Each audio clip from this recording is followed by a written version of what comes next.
Today, I'm just honored and blessed to be able to feature and highlight and talk and share with a really spectacular and amazing woman.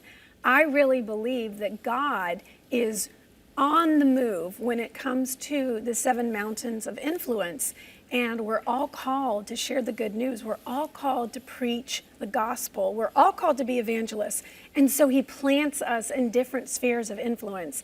And Andrea Harrison is someone that God put a spark in her when she was a little girl. And she has gone through many different transitions in her career and in her life.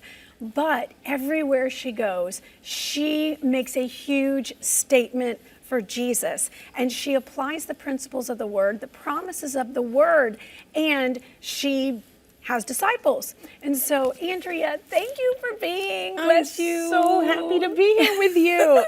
I love your brightness and your beauty and your enthusiasm. And I love your story. Thank you. I love your story. I love God stories.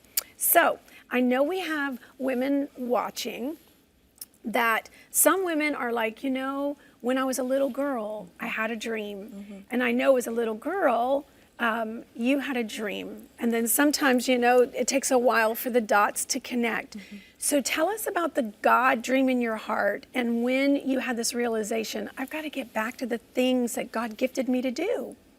So, you know, it's really funny. When I was 9 years old, I remember reading a school book. And the school book was called Town and Country. And I specifically remember a moment reading that book and saying, wow, I would love to change the world. If I could just change the world. And then I thought, maybe that's too big. If I could just change my community.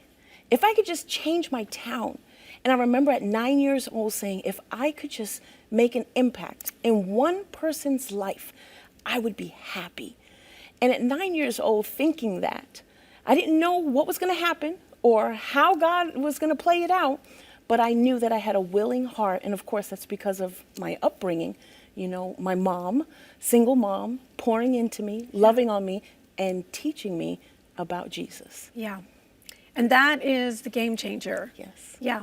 So you had this dream, which I love that because God puts dreams in our heart. You know, he gives us the desires of our heart. Not like, give me what I want, but he gives us what to desire. Yes. So he put that in your heart to make a difference.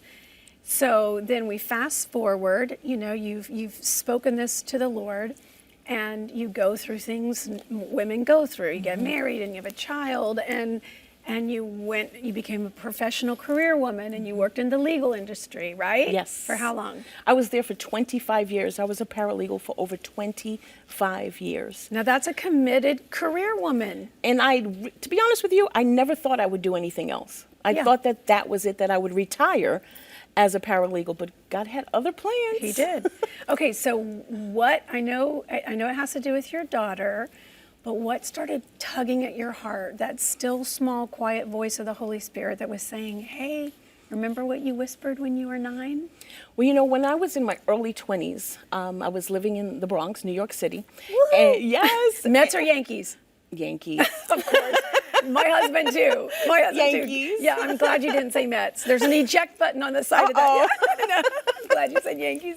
Okay. And I remember a lady spoke a word over my life, and she said that you were going to be the mother to many nations. Wow. That was in my early 20s, and I had no idea what that meant. And especially when I got married, and Gordon and I, we, you know, didn't have our daughter right away. In fact, we were told we would never be able to have children. Wow. So our daughter, Madison, is an absolute miracle. And so I remember her saying that to me, but I really didn't understand it until later on in life, you know, doing things with Madison and the amazing opportunities that came her way. That was when I said, wow, there's going to be more for me to do. I didn't know what it was yet, but I knew that there would be more. And so I knew that it would, because I had such a passion for women. And because of the things that I went through, you know, just the different experiences in life and learning how to walk out my purpose confidently. Yeah. I am the type of person where I want to share that with the world. I want to help other women to walk their purpose out confidently. So here I am. Here you are. And we're going to get to how you are making a difference in other women's lives. But how about Madison? What started happening that you started realizing, I need to come out of corporate America and trust God because Yes. I've got this miracle little girl that's got this creative edge to her. So how did that come about? Because I think it's really important that families have a destiny. Yes. And you could have easily just dismissed the things that she was saying, and yet you paid attention. I did. Okay. I did. Well, you know, my husband and I prayed about it, about me leaving my career as a paralegal. We prayed about it together. And I actually started another business that I'm no longer doing now, but it was the beginning of everything. Like, I started it from the ground up. It was event decor. Okay. And so when I started that business, my daughter, at 7 years old, she said, if mommy can have a business, I want to start a business. Good for her. And I'm thinking, okay. And so she actually started taking pictures of little girls and their dolls. And we had a friend who had a photography studio in our town.